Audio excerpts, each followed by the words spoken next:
Hello students, welcome back on my channel. हम पढ़ रहे हैं बिजनेस स्टडीज़ की बुक और हमारा जो टॉपिक चल रहा है वो चल रहा है मैनेजमेंट। और आज हम मैनेजमेंट के क्या क्या ऑब्जेक्टिव्स होते हैं वो पढ़ेंगे। Objective of management. Management organisation के ऑब्जेक्टिव डिसाइड करता है और फिर उन ऑब्जेक्टिव्स को अचीव करने की कोशिश करता है। मैनेजमेंट के मेन 3 ऑब्जेक्टिव होते हैं। पहला होता है ऑर्गेनाइजेशनल ऑब्जेक्टिव।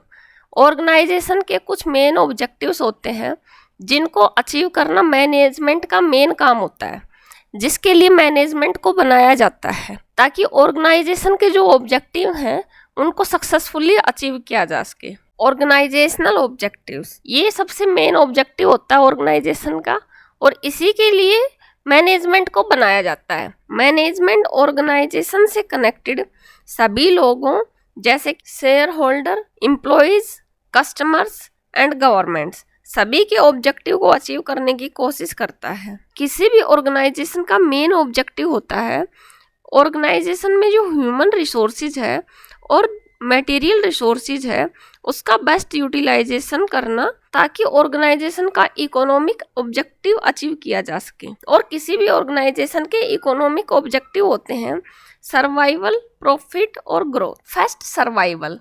किसी भी ऑर्गेनाइजेशन का सर्वाइव करना बहुत ही आवश्यक है, क्योंकि अगर ऑर्गेनाइजेशन सर्वाइव ही नहीं कर पा रहा, मीन्स ऑर्गेनाइजेशन ने काम स्टार्ट किया लेकिन उसमें उसको कोई फ़ायदा नहीं हुआ और वो धीरे धीरे उसमें लॉस होता गया और आखिर में उसको बंद करना पड़ा, ये एक ऑर्गेनाइजेशन नहीं चाहता।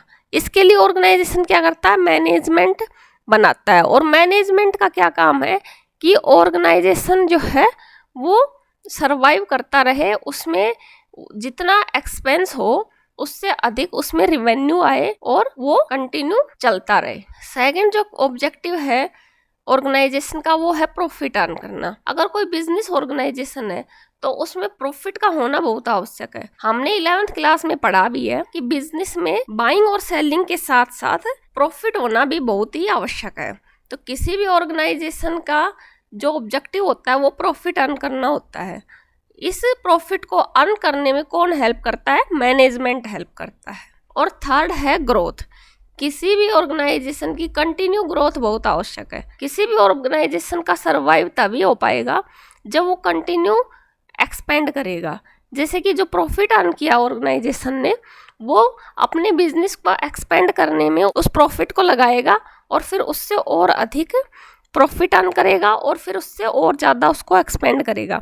एक्सपेंड करने से यहाँ पे मतलब है कि एक ऑर्गेनाइजेशन में जो सेल्स है उसकी वो बढ़ती रहनी चाहिए, एम्प्लॉइज की संख्या बढ़ती रहनी चाहिए, प्रोडक्शन है ऑर्गेनाइजेशन का वो बढ़ता रहना चाहिए। अब है सेकंड ऑब्जेक्टिव, वो है सोशल ऑब्जेक्टिव। मैनेजमेंट चाहता है कि सोसाइटी के जो ऑब्जेक्टिव्स हैं वो भी ऑर्गेनाइजेशन अचीव करे। इससे सोसाइटी में और ऑर्गेनाइजेशन में आपस में हार्मनी बनी रहे। जो ऑर्गेनाइजेशन जिस सोसाइटी में काम कर रहा है उस सोसाइटी के प्रति भी उस ऑर्गेनाइजेशन का कुछ दायित्व होता है।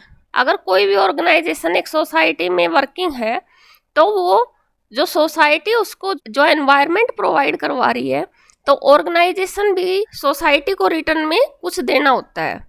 जिस तरह से आजकल गिव एंड टेक पर पूरा जीवन चक्र चलता है, अगर कोई किसी को कुछ देता है तो वापस उसको कुछ मिलता है। आजकल तो रिस्पेक्ट भी अगर कोई किसी को देता है तो उसको वापस रिस्पेक्ट मिलता है। तो इसी तरह से जब सोसाइटी ऑर्गेनाइजेशन को ग्रो करने के लिए एनवायरनमेंट प्रोवाइड करती है तो बदले में ऑर्गेनाइजेशन भी सोसाइटी के लिए अच्छा करने की कोशिश करता है। Using environment friendly methods of production. Society के ऑब्जेक्टिव अचीव करने के लिए मैनेजमेंट क्या करता है कि एनवायरनमेंट फ्रेंडली टेक्निक्स होती हैं उनका यूज करता है ऑर्गेनाइजेशन में, ताकि जो एनवायरनमेंट है वो खराब ना हो और इससे सोसाइटी के लोगों को परेशानी ना हो। Giving employment opportunities to the disadvantaged section of society.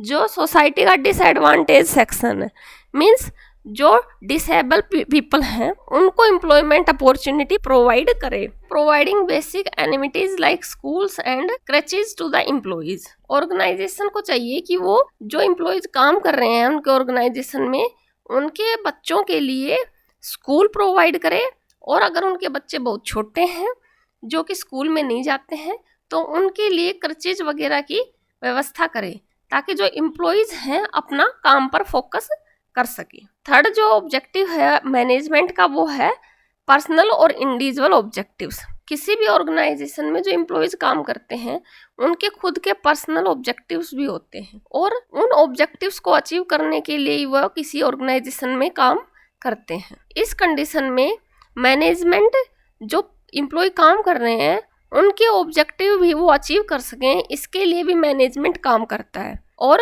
अगर उन एम्प्लॉयज के ऑब्जेक्टिव्स अचीव हो पाएंगे तो ऑर्गेनाइजेशन में और एम्प्लॉयज में आपस में एक तालमेल का वातावरण बना रहेगा। वो आपस में झगड़ा नहीं करेंगे। जो पर्सनल ऑब्जेक्टिव्स होते हैं वो क्या होते हैं, financial needs such as competitive salaries and perks.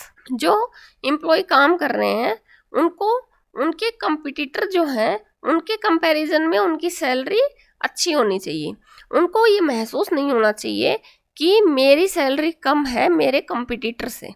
मतलब जो उनके लेवल के जो एम्प्लॉय हैं उनकी आपस की सैलरी सेम होनी चाहिए और उनको ये रियलाइज नहीं होना चाहिए कि मेरी सैलरी इससे कम है तो परफॉर्मेंस है उसमें कमी है। अगर वो एक एम्प्लॉय डिमोरलाइज होगा तो वो काम पे फोकस नहीं कर पाएगा। सेकंड है social needs such as recognition from peers. Employees के साथ जो भी उनके कोवर्कर्स हैं या फिर सोसाइटी में उनके जो जान पहचान वाले हैं उनके बीच में उनका स्टेटस मेंटेन रहना चाहिए। उनको यह फील नहीं होना चाहिए कि वो किसी से किसी भी तरह से कम है। इस प्रॉब्लम के सॉर्ट आउट के लिए भी मैनेजमेंट काम करता है। Higher level needs such as personal growth and development. ये जो है एम्प्लॉयज के लिए सबसे इम्पोर्टेंट होता है।